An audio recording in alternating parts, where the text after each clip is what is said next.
Hi, I'm John Farrer. I'm the Global VOD Director at BBC Studios, and my role is to really think how the BBC launches VOD products globally. So, what's our VOD strategy? And it's an interesting time in many ways, but in the sort of VOD landscape, the next few months there is going to be this incredible explosion of choice. We've just seen Disney launch in the US. We're seeing global rollout of that, Peacock, HBO Max, etc. So the VOD landscape is about to look very different. And I think coming from the BBC, one thing that's really clear is despite the size of the BBC's brand and our global reputation, we cannot play on the same scale as a Netflix or an Amazon. They can outspend us by an incredible amount. So we have to work out how we can be agile, what our route is into markets. But I think taking as our starting point that we are never going to be a Netflix. We can't be that scale. So one of the things that I keep sort of thinking about a lot is this explosion of choice and what that means for customers. And I think at the moment there is a sort of problem of paralysis of choice, that when you have so much content out there, as a customer, how do you decide what to watch? And I think sort of solving this problem gives the BBC some clues as to how we operate.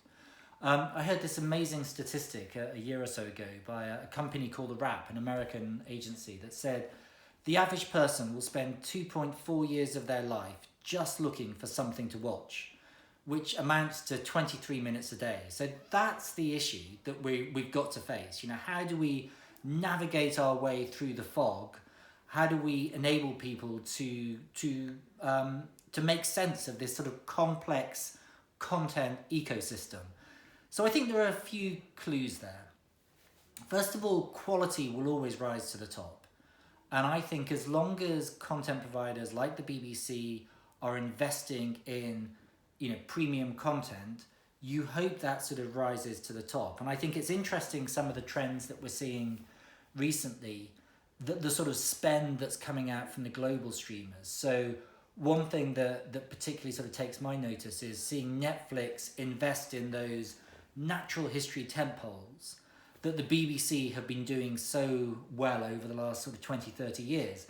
And if you look on IMDb, the most top-rated shows of all time, 3 out of the 10 are BBC natural history tentpole shows. Blue Planet, Planet Earth 2. And Netflix see this, and so they think, to be premium in factual, they've got to be investing in those areas. And the level of investment that is required is seismic. I mean, it really is something extraordinary. These shows take 5 years to make. So it's that sense that, the bar for what a quality show is keeps rising. And to play at that level requires ever more investment. And, Netflix are leading the way with that. But for the BBC, we've got to go with the flow. We've got to sort of go in the slipstream of that. And perhaps that means doing fewer shows, but doing them at a more premium price point, at a more premium production budget. So that's sort of one thought. Quality will rise to the top. I think another thought is that in this complex ecosystem, the niche becomes really important. And, I think of Netflix and Amazon as being these sort of everything stores where they're trying to be all things to all people. I think once Peacock and Disney and Warner's with HBO properly enter the market, they're going to be slightly narrower, but they are still aiming for a really mass market audience. I think there's a trend throughout consumption as a whole, which is the rise of the niche. That when you have these everything stores trying to be all things for all people, they are going to fall short for specific niches. And so the question for us is, what are the niches where we can still play? And a couple of sort of observations here. One is that I think if you look at the world of retail, the definition of what niche is getting more and more specific. And I look at, say, the restaurant trade, and I'm a sort of fan of Indian food. And, Indian restaurants have always been um, fairly similar to each other, and they are their own niche within the restaurant trade. But one thing that's happened over the last year, and there's a restaurant called Dishoom in London, and it is so specific at defining who it is and what its brand stands for. And what they have set themselves up to do is evoke the experience of being in a Bombay railway station in the early 1960s as a way of getting audiences, getting customers. Now that is a really specific positioning, and very different from saying we're just going to be an Indian restaurant, which is in itself a niche. And I think TV can learn from this, because I think for us to say we are offering up a niche, you have to be incredibly tightly defined and incredibly specific what it is you're offering in order to build a brand that has real connection with people, that connects with people on a much deeper level. So that's one of the things that we sort of talk about a lot. What we've done in this area already is we've launched with ITV, who are our long-term competitors in the UK and now our partners, a service called BritBox. And it's a streaming service in America, and it's niche because we've identified a target audience that is underserved with Netflix and Amazon and the big players in the market.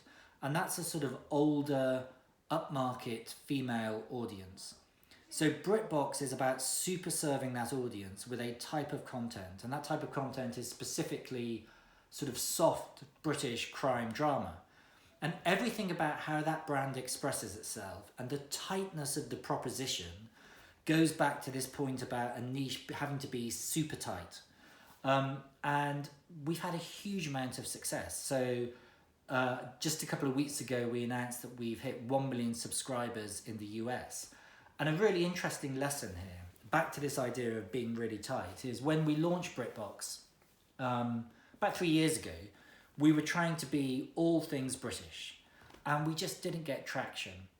And the minute we said we found this very precise audience, and we're going to go after that audience with a very precise brand expression and a very precise content strategy, suddenly our sub numbers grew.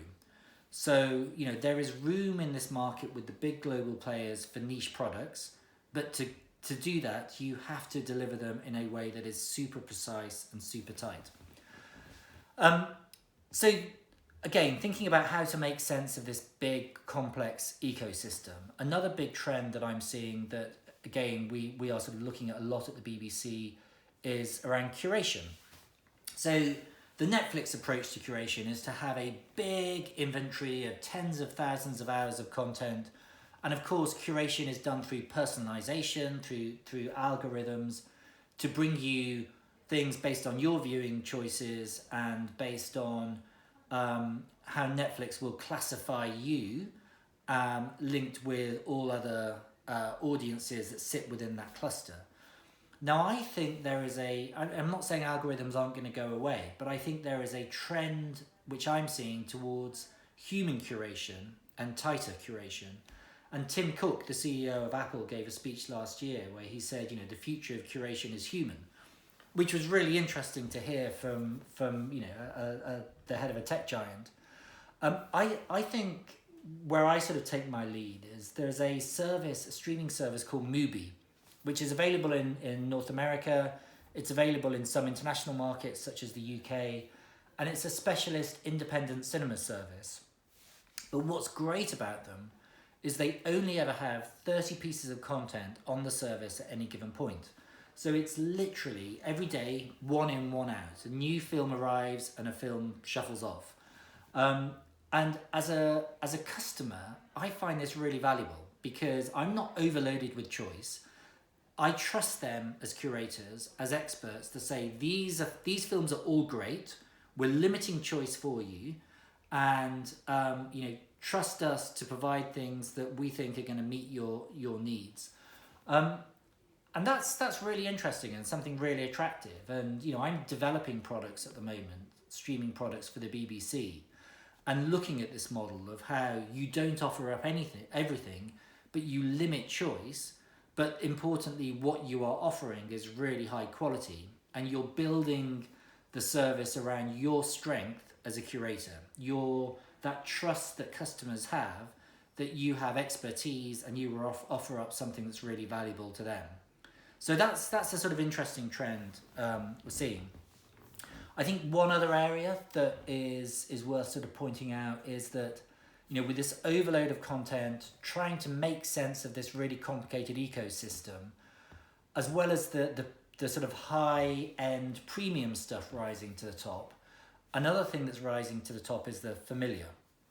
And, for years, older content, old shows were being sort of syndicated, but were seen as being lower value than new stuff. And I think the thing that really changed everyone's or made people sort of shift their heads and go, look what's going on here, was the amazing success of Friends on Netflix. And, last year it was the most watched show on Netflix, both in the US and globally. Various reasons for that, but I think a key one is that, and the most important one, is that in a world of too much choice, people default on what they know. And, my own sort of anecdote from that is, I've got an Apple HomePod and I can sit next to it and ask Siri to play a piece of music. And I've literally got, as we all have who've got, smart speakers, the entire history of music to choose from. How do you even begin to navigate through that? And I find myself all the time defaulting on, hey Siri, play the Beatles, because I love the Beatles. And I sometimes sort of catch myself the number of times I do this. Rather than searching out specific new things, I find myself defaulting on what I know and what I love. And the same thing is happening in TV. With endless choice, the familiar and the loved and the well-known that maybe for years had lower value is suddenly becoming a lot more valuable. And it's something that we are really looking at the BBC, which is how we make best use of our archive, and we recognise that as being more valuable than perhaps we had previously thought. And my final thought is that another way of thinking about what you offer to the market is about need states and trying to sort of hit a certain mood. And I think, the world has become a lot more complicated over the last few years. Over the last couple of months, it's become incredibly complicated and difficult. And I've been seeing a trend over the last few years away from content that is more challenging and drama that is more challenging. And by challenging, I mean multi-layered, morally ambiguous, good doesn't always win out. There's lots of sort of grey areas with it, to content which just is comforting, where good always wins out in the end. It's morally unambiguous. It's warmer. It's more escapist. It's sunnier, and you can see that express itself through the genres that Netflix is now investing in. So more lifestyle, more reality, and a less cynical approach to those genres. But also the sort of dramas that are getting commissioned now, and almost a sort of return to period dramas, to police procedurals, to soft crime, to relationship dramas. And I think as the world continues to get more complicated, and who knows what the next few months have in store, that sort of content is going to rise to the top, and we're going to see lots more consumption of it. So those are just the trends I wanted to sort of talk about. Just to summarize, there is an absolute overload of information and content out there at the moment. The big players are launching or about to launch into the market. There is room for niche players to enter the market, and I would put the BBC, despite its global reputation, in that pot as a niche player. But I think we've all got to look at how we grab customers' attention. And that's about, investing in quality. It's about thinking about how you position yourself as a niche product. It's about a tighter, more human approach to curation. It's reigniting the familiar and realizing there is real value in the familiar, and also thinking much more about mood states and how they are sort of shifting as the world is changing. Thank you very much.